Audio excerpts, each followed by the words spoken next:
Inside Story Uganda, real source of political updates.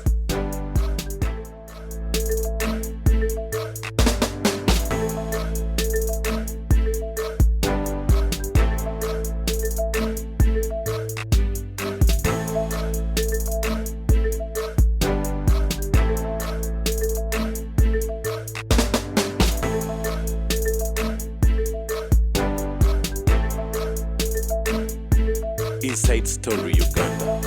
Leaders to lead the change, they must be credible. This is very important. Are Ugandan religious leaders credible? Many are wanting. In fact, many worshippers believe in God, not religious leaders. There are many people who go to witch doctors for medicine, not because of their faith in them. How many religious leaders who have been found in sex scandals? How many have sold their flocks? How many have invested in the social sectors like schools and hospitals? How have they handled the assets left behind by colonial churches? We always hear many condemning corruption in the government. Many of them make an accountability to the, how many religious leaders or churches who make an accountability to their followers? How many of our religious leaders who have rejected offertly from politicians who steal money from government? How many of them have shunned the corrupt? Unakulumu, Bokenya bali bamuvunana kubba sente. Bamulondo kulira akacheeka akali habitating ekereziya y'Erubaga. Itubuliri munna dindi umu agubye sente tegoli mubbi. Auditors report batadde mu mubbi. Toteka sente mu kabbo. Yes, nemmaliza nga nkugamba. I remember when the Rubaga Cathedral was repaired, the chairperson of the fundraising committee was facing corruption charges. How many of our religious leaders have condemned social injustices committed by United States agencies? How many of our religious leaders who can raise their heads against the financial institutions that are fleecing our people? How many of them have condemned, for example, land evictions, depriving our people of jobs? How many of them have come out against unfair court judgments? How many have condemned those who divert NADS funds that would alleviate poverty? How many of them have intervened and condemned those who divert UPE funds? How many of them have intervened where religious funded schools overcharge students or where church funded hospitals are mistreating patients? The list is endless. In conclusion, any institution which does not care about the social needs of society cannot lead or drive change in a modern society. Amalwali ogwonna mugatira abantu gabamisa. Wono mukampala. Mubekisa omwana nge bamutya mwana batiku. Niba bimukula munonya dokita munonya n'omulongo gwe yabba. We shall settle it out. Even if I can hand a lion alone, can a dog or play games with him? Nja kumunonya dokita wali batiku. Omwana nga omulongo gwe yabba ajja musese. Yavaayo n'agamba ye asuddewo tawulo n'alekulira n'agamba ku lw'obulungi bw'obusiraamu zensazeewo nkireke ndi muntu mutono nnyo ku busiraamu. Obusiraamu bulina okugenda mu maaso, sigenda sikaŋŋana bitogi ate na bakama bange n'abantu balala mu ddiini kankite tulaba enkaana nnyingi. Anti nabagamba wano to the problem omulangira Nakibinge has done tategedde taata bwe yazannyanga bintu. No. Kakungulu bwe yali agenda okusoma. There was almost a civil war in Uganda. Kakungulu bali bamutwala Zanzibar. Governor n'aga nti ajja kujjayo obusiraamu obwa Nalukalala. At that time, 1923, when Kakungulu was going to study, omusiraamu gwe balina liida w'obusiraamu. Ne baga nti tumutwale Katuumu nti wali bwasi. Tumutwale e Buddo.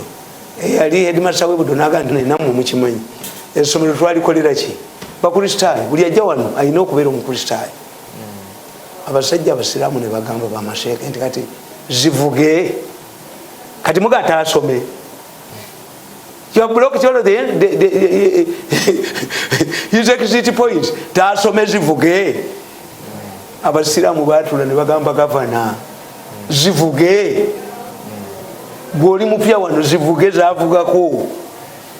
Kati gundi Daudi kyanaayita omukulu w'e Buddo n'amugamba nti abasiraamu tebasaaga twafunako entalo z'eddiini wano obanga ono ye mukulembeze waabwe gwe bayina asomere ebuddo namukkiriza lirakitantire bamasheeka abasiraamu ne batula ne bagamba yes we have agreed. One, mumuzimbire enyumba. Two, agenda ne bayimaamu be. Three, tali ambizi tajja kulya diet ya somero. Dawudi ekyo agreed. Yes. Kakati Kakungulu najja abeera Emmengo mu Buganda omulangira tali yabwami. Kakungulu was head of the Buganda Public Service and he enabled many Muslims to become chiefs. Naye nga Kakungulu alina Oluganda ne Beni Kiwanuka banyaabo bebamu bannabbeere if you don't know. Era Kakungulu opposed Obote. Kakungulu nga alina organization ye Islamic community nga ye leader waayo. Kakati abasiraamu bakamuleke yaabo mu 69 ne baga nti ekiseera kituuse omukulembeze w'obusiraamu to be separated from Obuganda. Alina okuba n'eddiguli. Ne batandika NAM, the National Advancement of what? Ne batandika amasomero gaabwe agana Umeya. And what the Kamuleke has fought for in 69 is now enshrined in the Islamic Constitution. Mufuti wa Uganda ajja kubanga omusiraamu omusuni omushiya talya. Anaabanga n'eddiguli mu sharia or is equivalent in sharia. Ajja kuvanga nga mu myaka 75 okujjako nga agudde eddalu oba nga akoze ebitali bya busiraamu. Education is stressed. There was a case between Luwemba and Kakoza and the court interpreted Luwemba where yayitirawo he had an equivalent had told sharia in one of the Islamic high institutions of learning where yayitirawo nti sharia mu kati sawa zino buzibu kyo buli Mr. Tamale kuba otubaze edda byalinga byanjawulo. Kakungulu Obote n'amuleeta muganda wa deconnection n'aleeta Bakamuleke. We were fighting. Waliwo ekajala bakuba abantu amasasi group era Kakungulu Idi Amin. But because Makerere tells you a prince who has helped you to take a power must be eliminated. His own Museveni was not killed his people. He just throws a political rope and you hang yourself. Museveni taseva nni. Kakati ono Kakungulu Amin temu di Kakungulu n'ateeka ko Uganda Muslim Council. Separated from Kakungulu. Obukulembeze bw'obusiraamu ne bubeerawo. Kakungulu n'asigala ne bagamba nti abakoloni bamma Kakungulu right status ye. Kakungulu would be a Khalifa. So wa kuyimba nyimbo. Tuyina Amir, tuyina Sultan, tuyina Khalifa. Yes. Temubyawula. Amir we Kuwait. Khalifa ne Sultan banjawulo. Omwe alina okubanga yasomya combination of the two. Ebyobufuzi nakyo. Kakati Kakungulu abazungu bakyemuma. Tebamuwa Khalifa genda osome Khalifa Sokoto Caliphate. Kakati what has caused the trouble now? Mu 79 Paulo Mwanga yagenda wa Kakungulu. N'amugamba nti waayi twagala okudiswinga ebintu bya Amini byonna. Amini yalina intelligence ey'amaanyi ennyo ng'eringa ya miso. Amini yategeera nti omuzikiti baagala gufuula bbaala. N'abagamba mukole kintu eki. What you do? Ensure nti gubeerako omunaala. Bajjeko omunaala tulabe kagukyame. Teguliwo kati. In 69, the Vatican got information. Amini agenda kuwamba eggwanga. Inside Twale Mbasiraamu. This is when the Pope came here n'atongoza abajulizi abo. Omanyi nti mukutongoza Namugongo Amini yayazinyiramu. Amini yayazinya mu Kereziya n'abagamba n'abasiraamu baafiirawo wano. The first person to raise abasiraamu ba matters was Idi Amin. Kakati Kakungulu n'agaana nti saagala kujjawo Uganda Muslim Council ebeerewo. Kakati ekyali kya Kakungulu obuzibu. Kakungulu baagala abeere chairman wa Uganda Muslim Council. Baluwemba baagaba Sente. Abalibya babawa Sente ne Saudi neebawa. Kakati ba strategists baakakoza ne balowooza. Now that the government is not interested mu ddiini yaffe tetujja kugaba Sente. Gurupu ya Luwemba yabasangangako Kabaabi wali nebapangisiza ekawempe nebaliisa badelegates bagenda mu lubiri bagenda ekibuli okulonda nebasimbawo ali Serunjogi ne Kakungulu. Serunjogi nakuba Kakungulu Abumayanja nagala alwane bamukuba emigo ne bamufumulamu abasiraamu. That was the beginning. Kakungulu to offer himself okwesimba ku bwa chairman wa Uganda Muslim Council nga tamaze kubala ba delegates. That was the biggest mistake he made.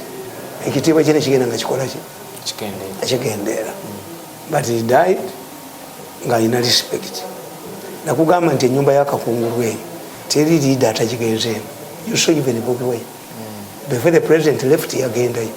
Amin quoted the Kakungulu family because of his influence.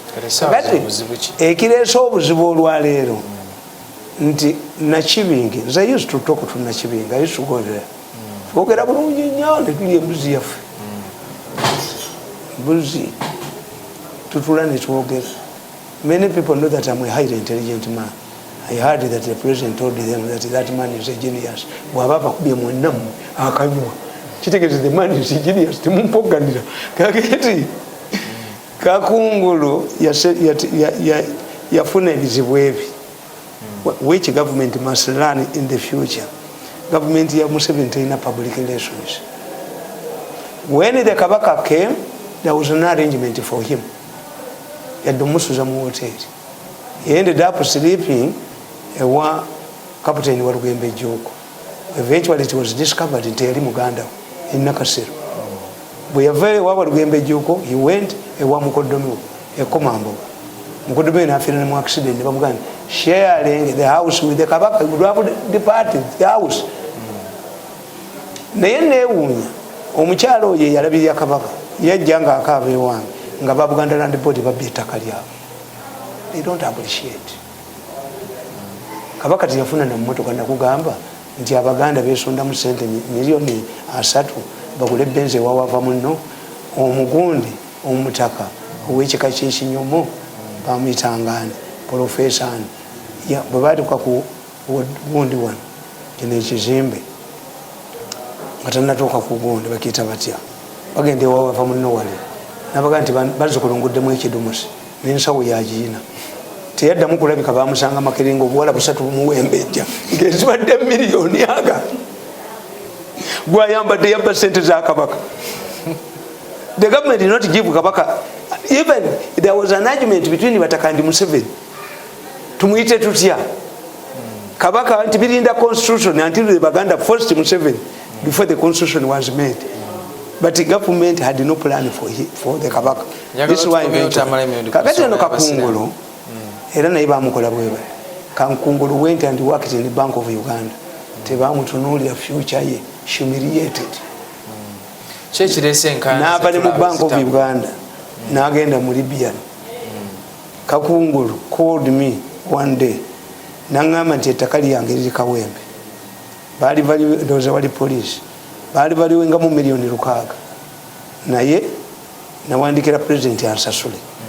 President bwe yawandika ebbaluwa abaali mu Ministry of Finance bamugamba nti Museveni yakulimba. In ebbaluwa tejjaayo sente. I went back to State House, told Amelia nzigana agasajja gamwagasiro agali mu finance gagambye Kakungulu nti muzeeyi yamulimba. Evumana naye musajja bwendabye Kakungulu yampita nampa ku sente. Naye after the struggle n'agamba ne Lwango yonna ngamba sina koteeni ya discuss with somebody. Bwe ziba ensonga 10 tulina okukkiriza. But we tubanga buli tutulete tukkiriza. What's the purpose of talking to you? Oyo nakalimu oyo yatuzaako kanali wamala mu office nti president abize wala naga nebyokukola because they don't have people with the public relations. You don't study the chair. Kakungulu sanga mpayo ala disgiro okundi musajja wangu ogwenze na kuwadde. Is it bali babimwandi? Kakati when the Besigye came, the escalation of the conflict, Kakungulu yakwata enkufiira n'agitikkira Besigye Butambala. That was an expression of bitterness.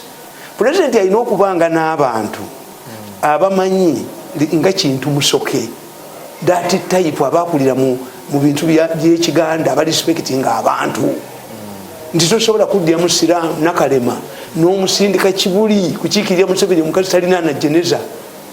This is humiliation. Kakati today the conflict in Kibuli is simple. Bakola ensobi ne balonda Ndirangwa abamawulire abo abatategeera naye nze gundi kuli byanali mu adda amagezi Kabusenga teyalivudde mu New Vision nga dabanampa miliyoni zange 10 bankuba ebyezi 6 mbabanja miliyoni 10 bazukulu be balizireeta Kabusenga balizikunganya ne bazeeta kabuli yange ebyokubakubanga abantu abo ne mbafuula emirambo ne mbakunganyizaako amabuko I will teach you a lesson. Obwana obwo bwa red paper nga tuli mu kisiibo bwakuba muwala wandirangwa nga ali bwereere. Don't you remember it? Why don't you hide, you people? Abaganda bagati kawenungo mukira gwembuzi. A goat's tail does not cover anything. Nimwe ne mubanga temuli sensitive na kamu. Bakuba muwala wandirangwa nga ali bwereere. Yegadde bwati mu kisiibo. What type of journalism is this? Kakati Ndirangwa is a religious man. He's not a politician. As a religious man went to the president and said, Babisop obawe motoka. Fabasiramu ngatotuwa. Oh, never ask what government can do. President abawe motoka 13. 13 z'ekibuli 17 za Kampala mukadde. Kakati bane babala politics waabwe nti baatwalanga gundi Bobi Wine ekibuli to pressurize Museveni abawe motoka. You cannot love your cake and eat it. Kakungulu rap separated his house and Kibuli, religious leaders. Ndirangwa is a religious man. Does he not pay him to go to Museveni and get vehicles? Bazimugobia. Kubanga, the way Nachibinga is adapting to the Kabaka's way of doing things. No, Uria Joga, Gotoja Kujoga Bagag. Buria agende wa Museveni. Najirayo Buganda ekintu bamugoba ne bamulizigishulinga. The president sat with the Mengo delegation 72 hours and agreed on a regional tier. Ne basoma ku CBS katendeka bwasoma. This is the best we have achieved. Kabaka yakigoba. Basemugere ne bagenda mu disgrace. Kakungulu cannot do it. Kakungulu cannot do it. You would have separated the religious leadership with his traditional role. Eyakitawe. Kakati emotoka ne bwe munazizira. Kakati Ndirangwa dde wa Museveni amugambe ki? Ndirangwa mwana muto. Nze kakati te Mirundi nti omuntu nga yangambye ekintu n'ekireeta n'onganzireyo. How? Waliwo abasajja bajja wano era oyo muvuka eyankyawe ennyo bwenkubye ne mukubira ddala. Nalabika nakalina obutungu omuchina akatwala emisinde. Didn't the Chinese chase you?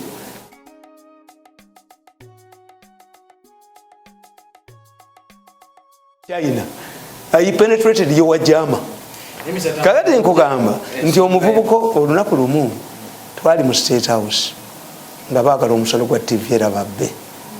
Kati bali bakolaganye n'Onapito kwolwo teyajja. I stepped in to represent PPU.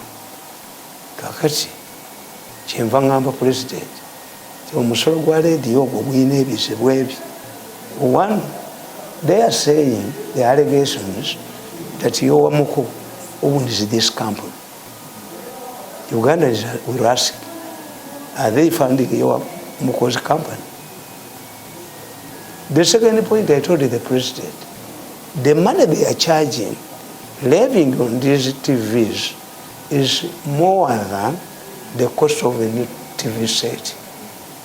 Bali balese motoka nga bwekuba amataala mu nyumba yo, everything metallic kiwogana. They had invested a lot of money. President nagati omusolo nguyimiriza. Kyenewunya omusajja bamuyita Kiza yankyawa n'okunca ate nga namuyamba nnyo. Kiza baali bamugoba bawo mu Ministry of Finance. Naye yankyawa ate nze the only person gwe tutakyawaganye nga mmaze omuyamba is Mbuga, maybe in the future. Ne buli gwe nyamba yenna adduka. Kakati Kiza yampa ne $10,000 you have helped us on this tax. Nobody wants this tax. Kati nsaba Butuulo yali alidde bwe yagenda mu parliament n'abagamba the president is still considering mbandi wange nga ba South Africa bazze n'omuntu. We didn't know that you are powerful, you have influence on the president. You have killed our deal. Ne bajja ne Sente nababuuza nti do you think I can go back to the president and retract what I said? Are we going to discuss the same issue again? Kati mu South Africa alabika yali ataddemu Sente n'agamba, why did you bring me before this food? You called me a fool in my house. I went inside and picked it. Nemotoka bagirekawo. How can I go back and retract what I've said? When will the president trust me again? Era nsaba Butuulo namubatula omusolo baguleeta luvannyuma kuba bo buli kye bagoba kyonna okubba kyobulaba okuva mu 2014 ababadde batta abantu kubanga we are go getters. Chairman yaga nti is a go getter namulabye nga atudde ne banne koza weddeyo yagamba mbu I wrote in the village. Mr. Chairman, you are rotting. I have not sold anything myself. Why do we pay? Why do we pay this man? Is he going to surrender his bajja kubetenta omutwe kakati nkugamba nti there is no way. Learn it from today. Separate the two roles. This is what is creating a trouble for Kabaka. Nti as executive, as member of the executive, he agreed on okugoba Bansereko.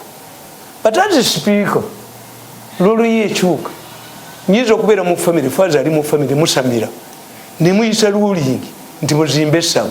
They expect this priest to contribute man. As a family member, yes, ajja kuga nti muzimbe, but don't expect money from a wound. Nti essabo lyawaswa likutta omuliro katajja alizikisenga faza. Kakati the two roles had a kasabo the two roles well. Bwe yajja mu parliament as a speaker created a chamber for them, and eventually a wound. God has exonerated him. Whenever they go, they win. Look what you know, Mbwetekamu. Nava mu constituency eno where election is be abantu bonna minister for Sereko, he came back. Sechikubo came back. This is a verdict from the public. A verdict from the public. Sechikubo came back, Sereko came back, Mbwetekamu came back. What's this maggot? It means that they have ear on the ground. Any leader of a political party should consult these people. How do you make it? Kitegeeza kati abo mu kibiina tuyina mu kibetuyita the voice of reason. A man like me, I'm part of good system, but I criticize. Tuyinza kunkanga bagambye mukakati oyo musajja image yeggwanga lyonna agisse abyo byonna batubuuza, why doesn't Museveni prevail over him? You were stupid, you were idiots. Were you killing people to raise money for the government?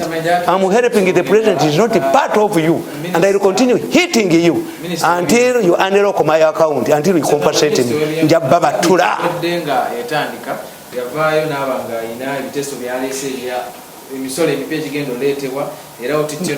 That's rubbish. That's rubbish. You see, for me, I have a weakness. I don't have any respect and faith in Kasaija and the Bahati. That's my weakness. Let me tell you, Kasaija is playing with something that is very serious. Bwewawa and waliwo a series of robberies on the village. This is not when you change your strong padlock. The president has managed to solve a crisis, a political crisis. Abantu tebakyakwatibwa ezogundi drone kati njagala naggula ndala kuba drone zibadde tezikyakola kati abantu tebakyatya drones. The situation of arresting and detaining era akabukedde kekakuba abavudde makomera balojja bye balabye naye akasajja ako bana Museveni oba Uganda talina bamusomera anti bulira kakati drones tubivuddeko.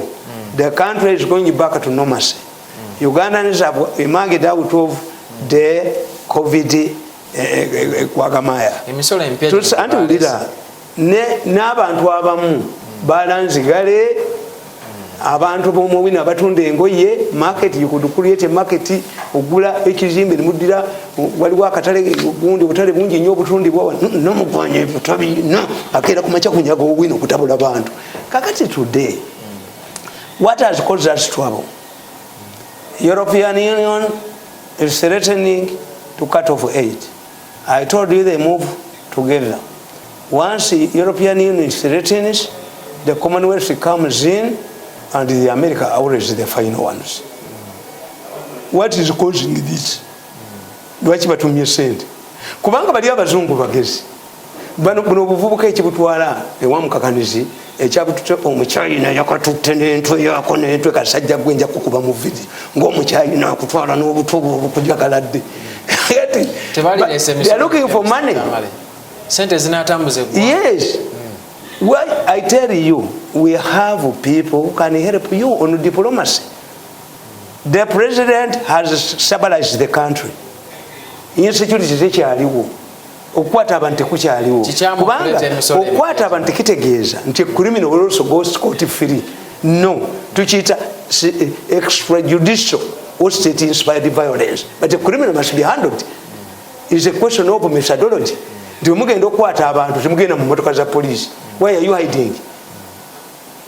Let you identify as a police detective so that the hero andi kakati nkubuulira nti kyenkubulya kiri bwe kiti oyo omusajja kasaijo ne bafati ne balinnyako mu America bebampuuta oba babbi bammese ate bakoze eki their credibility kakati ekitegi naye baati bamulondo ono kasaijo yamala n'oggula omuntu ataswala shemulese. Kakati gwe nkubuulira nti bakasajja abo bebapulingana basibe cabinet tebabimanyi. Confront the problem. Use people like Rugunda, use people like Sam Kutesa, use people like Eyaba, experts on diplomacy. But Sente, you cannot do away with European funding. Because bali abazungu bagezi. Lwaki bana bali mu musango gunasa tumwabe babiri bapapala. Tibayina sente ku account bazikwata. They have no money, cannot access their accounts. Kakati babazungu kye bakukolera bwe bamala okumma sente bati bakasuula government emu. These Europeans and Americans, they are experts in overthrowing government.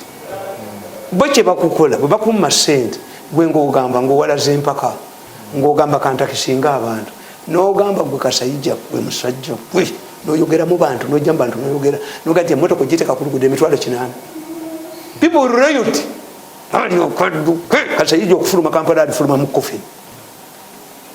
Kirubidis against a corpse. Bina bisalawo nga ye Kasayija. Andi nkugambye you cannot I cannot deliver a stupid message. Nkugambye you have only one alternative. These people once they cut funding abazungu they have so many ways of skinning a cat. Tebakalaba government yemu. Government yemu siriani egisula. Nibasoka batekawo an American trained gun or brotherhood yafiira mu komera. Era omujasi najja. Eyo Sudan bagisudde bati. Muwalasi asika chapati. Kati they know tikakati gwewalaze empaka noga nti ojja kutakisinga abantu empuuta tujja kugitakisinga ennuuni eyo mugitakisinga kuba mubba ya bwerere ku bavubi. Uganda people will riot. Ojja kusanga nga you cannot pay teachers, you cannot pay your policemen, you cannot pay your soldiers. So why don't we humble ourselves and talk to these Europeans now that we have solved all of the problems instead of burdening our people? You riot. Nzimbi bagamba ono ne bawakana. The people will riot. Kubanze mu ekivudde abazungu gamba nti sente mbawa. Anti Europe yabagamba, the Europeans yabagamba nti mutukirize to observe elections. Oyo atasoma political science. Oyo ali mu electoral commission teyategeera impact yaabwe. You think this money is polluted by the European government? The money is got from their people, the taxpayers, and the taxpayers pay a lot of tax. If you go to Europe, ngoli visitor, toli waayo, receipts zitereke, ogende ku airport bazikudize sente zo. you will see that these people through the nose. So they have, it's not like your parliament. When you see the European Parliament of 15 nations sitting down to pass a verdict on you, you are in danger. And others will follow.